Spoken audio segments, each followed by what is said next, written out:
আসসালামু আলাইকুম বন্ধুরা, আপনারা দেখতে পাচ্ছেন রঙিন মাছ, যেগুলো দেখতে অনেক সুন্দর।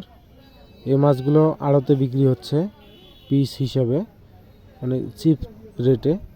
আপনাদের যদি কারো প্রয়োজন হয় তাহলে অবশ্যই আমাদের চ্যানেলটিকে সাবস্ক্রাইব করে রাখুন এবং কমেন্ট বক্সে আপনার নাম ঠিকানা দিয়ে আমাদের সাথে যোগাযোগ করতে পারেন।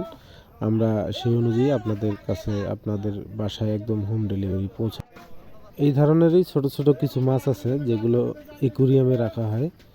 একুরিয়ামে রাখলে ঘরের সৌন্দর্য বৃদ্ধি করে এবং দেখতে অনেক সুন্দর দেখায়। এটাকে যে কেউ পছন্দ করে। তো সকলকে ধন্যবাদ। আসসালামু আলাইকুম।